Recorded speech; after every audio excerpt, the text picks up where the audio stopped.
વડિયામાં Bharat Ratna doctor બાબા સાહેબના અપમાન બદલ માફીની માંગ સાથે એસએસડી દ્વારા મામલતદારને આવેદનપત્ર પાઠવવામાં આવ્યું હતું। તેમજ તાજેતરમાં દેશના ગૃહમંત્રી સંસદ ભવનમાં કરેલ અપમાનજનક શબ્દોને વખોડી આવેદનપત્ર અપાયું હતું। ગૃહમંત્રી અમિત શાહ દેશની માફી માંગે અને વડાપ્રધાન યોગ્ય કાર્યવાહી કરે તેવી માંગ કરી હતી। તેમજ વડિયા મામલતદાર કચેરી ખાતે હાથમાં બેનરો લઈ આવેદનપત્ર સ્વયં આપવામાં આવ્યું હતું। જય ભીમ, નમો બુદ્ધાય।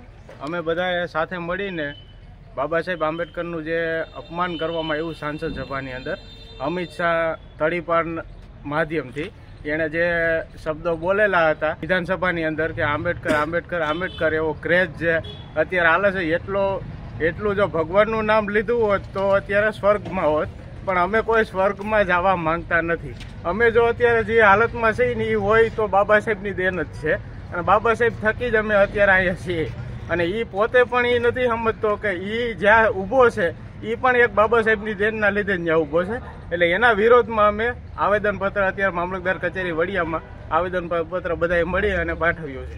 જય ભીમ, નમો બુદ્ધાય। જય ભીમ, જય ભારત। આજે અમે સ્વયં સૈનિક દળના માધ્યમથી અમરેલી જિલ્લાના વડિયા કુકાવા તાલુકામાં આવેદનપત્ર આપવા આવ્યા છીએ। એમાં એના અનુસંધાને કે ભાઈ આપણે અમિત શાહ રહ્યા તડીપાર અમિત શાહ એણે એવું રાજ્યસભામાં કીધેલું કે ભાઈ આંબેડકર આંબેડકર આંબેડકર અત્યારે એક પિક્ચર જેવું બની ગયું છે કે ભાઈ ખરેખર એ નામ લેવામાં કોઈને કંઈ ઇસ્યુ જ નથી। તો એને એક તોછડાઈભર્યું વર્તન કર્યું છે કે આંબેડકર આંબેડકર આંબેડકર જે નથી બોલાતું। બાબા સાહેબ આંબેડકરજી આપણે કોઈ સંવિધાન નિર્માતા છે, પૂરા દેશ નિર્માતા છે। એ એક એવા વ્યક્તિ છે કે જેણે સંવિધાન થકી અત્યારે જે આ તડીપાર કહી રહ્યો છે ને કે આંબેડકર આંબેડકર એ તડીપારે એના હિસાબે જ અત્યારે જેલમાંથી મુક્ત છે। અને બીજા નંબરમાં કે જે અત્યારે સંસદમાં રાજ્યસભામાં મોટા મોટા આવા આવેદનો આપે છે। તો એને ખાસ તો એમ કહેવાનું છે કે ભાઈ આ તડીપારને આપણે હારામાં હારી સજા થવી જોઈએ।